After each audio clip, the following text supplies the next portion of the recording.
Hey, it's Jim Kilbasso, and I want to talk about one of my favorite ways to help athletes learn how to do push-ups properly.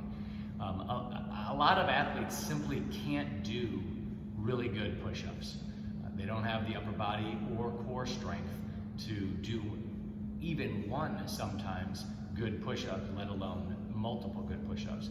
So you end up getting like half push-ups, and some people want to drop to their knees, and they're still not good push-ups.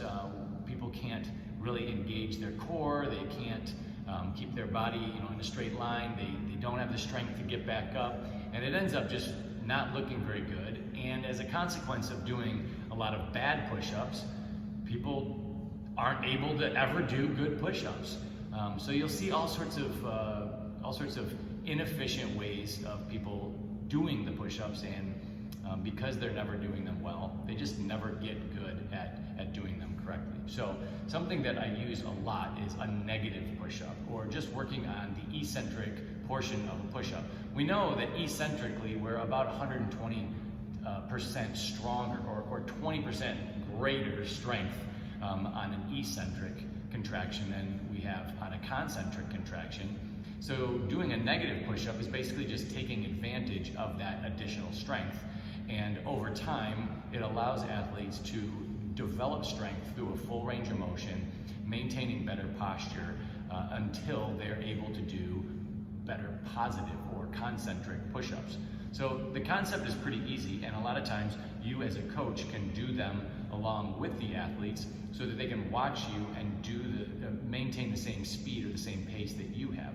So the way you would start it out is you would get everybody in a great push-up position. Now, I'm not going to go through how to get in a perfect push-up position in great detail, but for the most part, setting it up properly is going to be a big part of doing a good push-up, and a lot of athletes simply don't get themselves in a good push-up position. So to get to the top of a push-up position, the hands are going to be a little bit wider than shoulder width apart.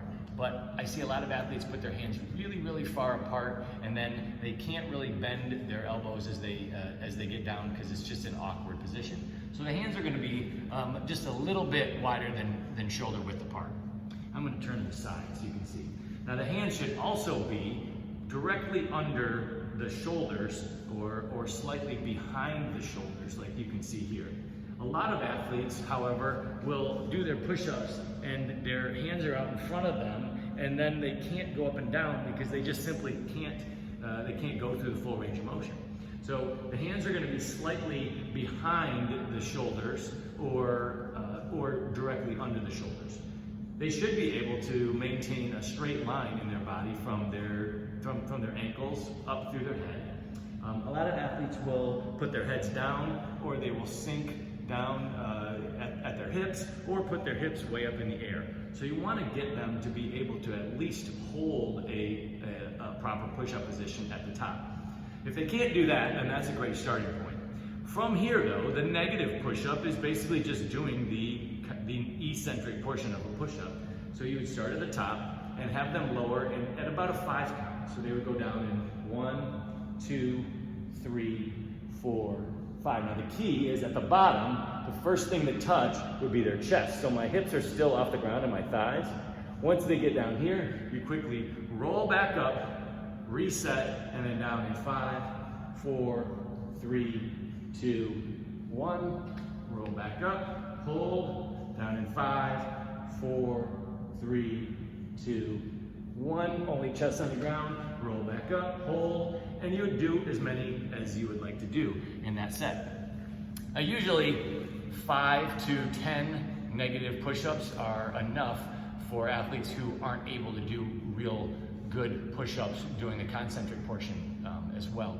But you'll gradually be able to go a little bit slower, do more reps, and eventually the athletes will be able to do a couple of push-ups at the beginning of the set before they move on to the negatives. So another way to use the eccentric or the negative push-ups is you have athletes do as many push-ups as they can concentrically, good push-ups, and then from there they do negatives at the end to essentially continue to strengthen that movement pattern and the muscles involved.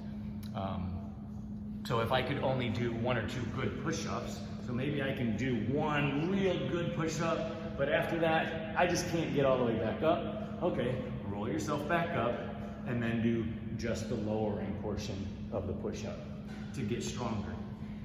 So I hope that helps you have another tool in your toolbox to get athletes to do push-ups better. I notice it, I see it all the time, even in high school athletes, they just struggle with doing good push-ups. So this is a great way to get them strong enough so that eventually they understand how to hold their posture and brace their core, get in a better position, a better push-up position that's going to allow them to eventually do full range of motion, eccentric and concentric push-ups. All right, good luck with that. I hope it helps.